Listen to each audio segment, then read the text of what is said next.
నిన్న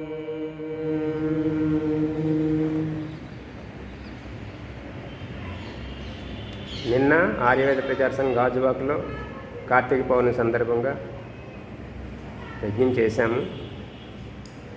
కార్తీక పౌర్ణమి ఈ మాసానికే, ప్రతి నెల పౌర్ణమి అయినప్పటికీ కార్తీక మాసానికే ఎందుకు ప్రాధాన్యత అంటే, ఇక్కడ వర్షాకాలం వెళ్ళిపోయి ఇప్పుడు ఈ వర్ష ఋతువు పోయి శరద్ ఋతువు వస్తుంది, చలికాలం వచ్చేది. అతను రైతులు కూడా పంటలన్నీ పుష్కలంగా వచ్చి తీరిగ్గా ఉంటారు. కాబట్టి ఆధ్యాత్మిక చింతన చేయడానికి సమయం దొరుకుతుంది అందరికీ. ఒకటి. రెండోది ఏంటంటే, పౌర్ణమి అంటే ప్రకాశము అధికంగా ఉండే కాలం. ఆ ప్రాధాన్యతతో అన్నారు తప్ప, ఇది మనం జ్యోతి వెలిగించే కాదు, సూర్యప్రకాశము అలాగే జ్ఞాన ప్రకాశం కూడా. ఆధ్యాత్మిక చింతన అంటేనే జ్ఞాన ప్రకాశాన్ని తీసుకోవాలి. మనకు ఇవి అగ్ని మంటలు పెట్టేసేసి జ్వాలా తోరణాలు పెట్టేస్తే అది ఎవరైనా చేసేయచ్చు. జ్వాలా తోరణం అంటే మన లోపల జ్వాల వెలగాలి. మన లోపల ఏ జ్వాల? జ్ఞాన జ్వాల, అగ్ని జ్వాల కాదు, జ్ఞాన జ్వాల వెలిగి మన లోపల ఆధ్యాత్మిక చింతన పెరగాలి. అలాంటి జ్యోతులు మన లోపల వెలిగించుకోవాలి. బాహ్యంగా తోరణాలు వెలిగించడం కాదు. ఇది ఒక ప్రథగా నడుస్తుంది లోకంలో. అసలైనటువంటి దాని అర్థం పరమాత్మను తెలుసుకోవట్లేదు. వస్తు ఈరోజు యజుర్వేదం 32వ అధ్యాయం 14వ మంత్రం. దీని విషయం మేధా బుద్ధిని యాచించుట. పరమాత్మను ఏమి అడగాలి? కోట్లు కాసులు ఇవే అడగవలసింది. బుద్ధిని అడగాలి, మేధాబుద్ధిని. అది ఇవ్వను చాలు, మిగిలిన నేను చూసుకుంటాను అనేట్లుగా ఉండాలి. అందులో గాయత్రి మంత్రంలో ధియః అంటే బుద్ధి. ధియో యో నః ప్రచోదయాత్. నా లోపల బుద్ధిని సత్కర్మములైపు మంచి ఆలోచనలు ప్రేరేపించమని ఉన్నది. అందుకని గాయత్రి మంత్రమే రీసెర్చ్ చేసింది విశ్వామిత్ర మహర్షి. అందుకే ఆ మంత్రం అంత గొప్పదయ్యింది. కేవలం బుద్ధి ఉన్న విషయం, బుద్ధిని కోరుకోవటం. ఇందులో చూద్దాం. ఓం యాం మేధాం దేవగణాః పితరశ్చోపాసతే తయా మామధ్య మేధయాగ్నే మేధావినం కురు స్వాహా. ఇది మంత్రం, ఇందులో పదార్థం. అగ్నే అంటే ఇది స్వయం ప్రకాశక స్వరూపుడ వగుటచే విద్యను విజ్ఞాపనమనర్చు ఈశ్వరుడా. ఇది ఈశ్వరుని ఏమని పిలుస్తున్నాము? అగ్నే. అగ్నే అంటే స్వయం ప్రకాశక స్వరూపుడు. ఆ జ్ఞానం ఆయన ఎవరి దగ్గర నుంచో నేర్చుకోవాలా. ఆయన సొంత జ్ఞానం, పరమాత్మ యొక్క వేదవాణ ఆయన సొంతం, స్వయం ప్రకాశక జ్ఞానం. అలాంటి విద్యను, విజ్ఞాపనను ఓ ఈశ్వరా అని ఇది సంబోధన. అగ్ని ఈ మంత్రంలో. దేవగణ దివ్యజనుల అనగా, దేవగణ అంటే ఏంటి? విద్వాంసులు, వేద విద్యను ఎరిగిన వేద విద్వాంసుల సమూహము దేవగణ. మరియు పితరః పాలించు విజ్ఞానులు. పాలించంటే వేదాన్ని, వేద మంత్రాలను, అందులో అర్థాన్ని అనుష్ఠించేవాళ్ళు, వాళ్ళు పాలించే విజ్ఞానులు.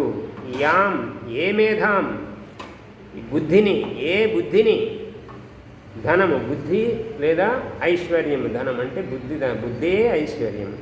దాన్ని ఉపాసతే పొంది సేవించుచున్నారో, బుద్ధినే ధనముగా సేవిస్తున్నారట. ఎంత మంచి ఉపమానం. మాకు కావాల్సిన ధనం ఏంటి? బుద్ధి కావాలయ్యా, ఆ బుద్ధే మాకు కావాల్సిన ధనము అని సేవిస్తున్నారు. తయ ఆ మేధయ, ఆ బుద్ధి చేత, అటువంటి ధనము చేత, జ్ఞానమనే ధనము చేత, మాం నన్ను, అద్య నేడు, స్వాహ సత్యవాణిచే, మేధావినం అంటే ప్రశంసిత బుద్ధి, ప్రశంసిత జ్ఞాన ధనము గలవానిగా చేయుము. కురు అంటే చేయుము. నన్ను జ్ఞాన విజ్ఞాన వేద సంపద అయినటువంటి మేధస్సు కలుగువాడిగా నన్ను తయారు చేయము అని పరమాత్మను కోరుతున్నాడు. ఇలాంటి కోరికలు కోరాలి దేవుళ్ళని. దీని యొక్క భావార్థం, మనుష్యులు పరమేశ్వరుని ఉపాసనను, ఆప్త విద్వాంసుల సేవను బాగుగా చేసి శుద్ధ విజ్ఞాన ధర్మములచే కలిగిన ధనమును బడయుటకు ఇచ్చగించవలయను. అన్యులకు కూడా ఇటులనే ప్రాప్తింప చేదురు కాక. మనుషులు ఏం చేయాలట?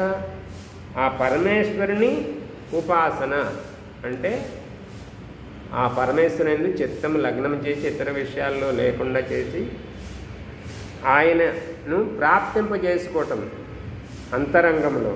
అది ఉపాసన అంటే బాహ్యంగా విగ్రహం పక్కన ఫోటో పక్కన కూర్చోవటం కాదు. ఇది బాహ్యంగా అంతరంగంలో మన చిత్తాన్ని ఆయనను లగ్నం చేసి ఆ అనుభూతిని ఆనందాన్ని ప్రాప్తింపజేసుకోవటం, అది పరమేశ్వరుని ఉపాసన. ఆప్త విద్వాంసుల సేవ బాగుగా చేసి, అలాగే ఈ వేదం అధ్యయనం చేసి అధ్యాపనం చేసేటువంటి వాళ్ళు ఎవరైతే గురువులు వేద విద్వాంసులు ఉన్నారో వాళ్లకు తగు సేవ చేసి వాళ్ళ చెంతకు చేరి ఈ శుద్ధ విజ్ఞానం అనే ధర్మాన్ని పొందాలి. ఎందుకని? అదే ధనము కనుక శుద్ధ విజ్ఞాన ధర్మం అనే ధనాన్ని పొందటం కోసం ఇచ్చగించాలి, ప్రయత్నం చేయాలి. అన్యులకు కూడా ఇటులనే ప్రార్థించేయాలి. మనము ఆ జ్ఞానాన్ని పొంది ఆ పరమాత్మను ఉపాసన చేసి మనము ఆ శాశ్వత సుఖంలో ఉండటమే కాకుండా ఇతరులు కూడా ఆ ధనం, ఏ జ్ఞానధనం అయితే ఉందో, పరమాత్మ వేదవాణి ఈశ్వరవాణి ఏదైతే ఉందో, ఏదైతే మనల్ని హితము కలగజేస్తుంది, ఇక్కడ హితం అనే పదం కూడా వాడారు. ఇక్కడ ఏదైతే హితము కలగజేస్తుందో సమస్త మానవులకు ఆ జ్ఞానాన్ని మనము పొందటమే కాకుండా మనము కూడా ఇతరులకి ప్రాప్తింపు చేయుగాక అనేది వేదమంత్రంలో ఉన్నది. మనం చేస్తున్న పని కూడా అదే. కేవలం మనం మాత్రమే చదువుకోవటం కాకుండా ఈ యూట్యూబ్ మాధ్యమంగా ఆ పరమాత్మని భక్తులు ఎవరైతే ఉన్నారో వాళ్ళు ఎలాగ ఈ మార్గంలో రావాలి, ఎలా పరమాత్మను ఉపాసన చేయాలి, ఎలాగ మేధాబుద్ధిని పొందాలనే విషయాన్ని అందరికీ అందజేయడం కోసం మనం చేస్తున్న ప్రయత్నం ఇదే.